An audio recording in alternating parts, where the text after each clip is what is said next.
İkinci ayda 250 tələbəmiz var idi. Bir otaqda müəllimlərimiz 6-ya çıxmışdı. Bir otaqda eyni şeydə indi elə şeylər mümkün deyil təbii ki. İndiki o vaxtın dövrü başqadır, indikinin dövrü başqadır. Bir otaqda eyni 3 otaqlı idi o yerimiz. Bir otaqda 2 müəllim 4 tələbəyə belə dərs deyirdi. Yəni belə bir qarğaşada belə insanlar gəlirdi. Və belə deyim, bu günlərim adlarını çəkməyim. Həqiqətən bir çox tanınmış müğənni var ki, mənim o vaxtlarım kursuma gəlib.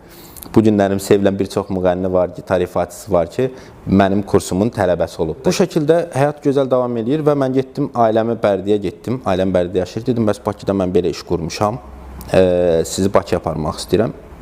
Atam biraz güldü, inanmadılar ki, sən Türkiyədə olursan, Bakıda nə əlaqə işin və s. Dedim, yox, belədir, yəni qazancım da budur, deyib, mənim belə pulum var və s. Nəsə atam dedi ki, qoy mən gedim, yaxşı olsa evdəkilər gəlir, hara aparıram. Nəsə atam gəldi. Bir aydan sonra elə dostum burada ev vardı, orada qalırdı. Sonra bir aydan sonra baxdı ki, Elmir həqiqətən dediyi kimi bir iş var. Ailəmiz də Əcəmidə ev tutduq, kirayə ev tutduq. Ailəm də gəldi Bakıya. İş həyatım yaxşı gedir.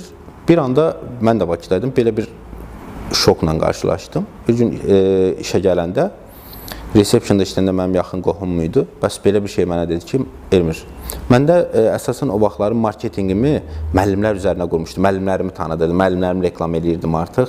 Özümü buraxmışdım ki, kursumuzun müəllimi budur, belədir, elədir. Davamlı onları reklam edirdim. Müəllimlər də belə bir şey fikirləşiblər ki, indi 35 manat alırdıq, onu 12 manatı müəllimlərə verdim, 23 manatı mənim idi. Həm də bütün rasxodlar da mənə aid idi. Biz Elmirə niyə 23 manatı veririk? Bəs tələbədə hamısı bizi tanıyır. Biz özümüz kurs açaq, tələbənin də hamısını götürək, gedək öz kursumuza. Mən də böyük bir obyekti yenilətmişdim, daha böyük arendalı bir yerə keçmişdim. Ailəm var Bakıda, özümün artıq bir güvəndiyim iş sistemim var idi. Demək olar ki, 10-15 dənə tələbə qalmışdı.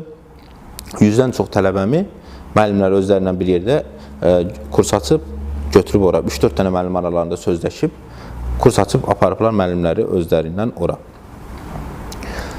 Həqiqətən orada ən böyük ilk belə deyim, iş həyatında yaşadığım bir çöküş idi və depresyona girmək deyilən bir şey ilk dəfə orada yaşadım.